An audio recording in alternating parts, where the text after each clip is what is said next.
रतलाम में दिसंबर माह की जनसुनवाई में लगातार हड़कंप वाले मामले सामने आते रहे और अब 2024 साल के अंतिम जनसुनवाई भी मंगलवार को चर्चा में छाने वाला मामला सामने आया। दरअसल जनसुनवाई में एक भूतपूर्व आर्मी जवान अपने आर्मी ड्यूटी के दौरान मील पदक लेकर जनसुनवाई में आया। देश की रक्षा करने वाला भूतपूर्व आर्मी जवान रमेश चंद्र धाकड़ आज अपने ही देश में अपनी जमीन पर जबरन कब्जा जताने वालों से परेशान है और देश के दुश्मन से पाने देश की रक्षा करने वाला जवान आज अपने ही गांव में दबंगई का शिकार है। दरअसल बीते 1 साल से अधिक समय से भूतपूर्व आर्मी जवान रमेश चंद्र धाकड़ प्रशासन से अपने गांव बांगरोद में अपनी खेत की जमीन पर जबरन रास्ता बनवाने वालों से परेशान है। हालात ये कि सरपंच से लेकर प्रशासन तक आर्मी जवान की कोई सुनने वाला नहीं, जबकि भूतपूर्व आर्मी जवान रमेश चंद्र ड्रोन वीडियो के साथ प्रशासन को अन्य लोगों के खेतों में जाने के 2 रास्तों का वीडियो बनकर दिखा रहे हैं। बावजूद इसके नायब तहसीलदार ने इसके भूतपूर्व सैनिक रमेश चंद्र के खेत से अन्य लोहा को रास्ता देने का आदेश जारी कर दिया। इधर नायब तहसीलदार का कहना है कि गांव के अन्य लोगों को आने जाने के रास्ते की दिक्कत के चलते धारा 32 में अंतरिम आदेश जारी कर दिया जा चुका है। यदि ये असंतुष्ट है तो निगरानी करे, यानी ऊपर अधिकारियों के समक्ष अपनी बात रख सकते हैं।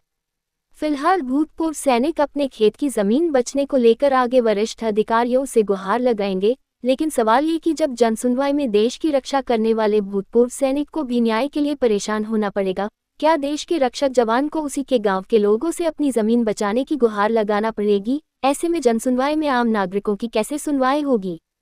बता दें कि भूतपूर्व सैनिक अपनी नौकरी के दौरान पंजाब, जम्मू कश्मीर, उत्तराखंड, राजस्थान, लेह लद्दाख, असम के बाद दोबारा जम्मू कश्मीर से रिटायर्ड हुए और अब जब अपने गांव बांगरोद अपनों के बीच आए तो उसी देश के सिस्टम से न्याय नहीं मिल रहा।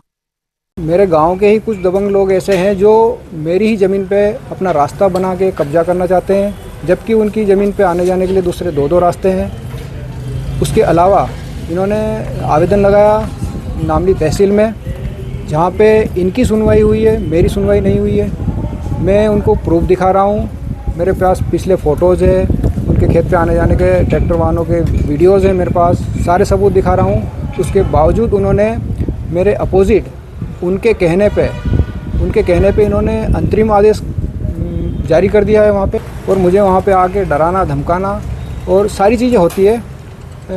मेरा परिवार भी उनसे परेशान रहता है, डरा हुआ रहता है, क्योंकि वो 24 घंटे वहाँ पे आना जाना रहता है उनका।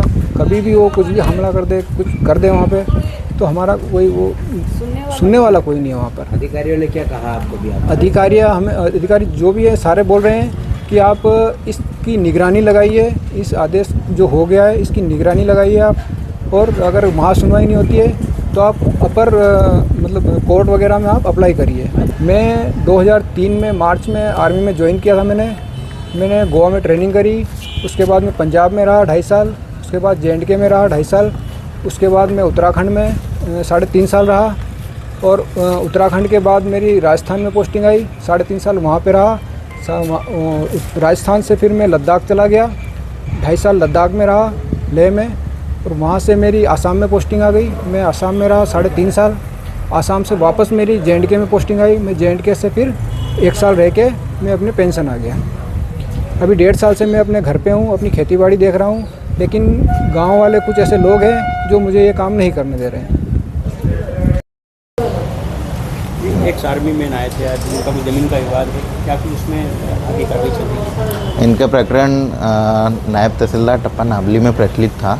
इसमें धारा 32 में अंतरिम आदेश दिया जा चुका है, तो अब अगर ये इससे असंतुष्ट है तो इसकी निगरानी कर सकते हैं।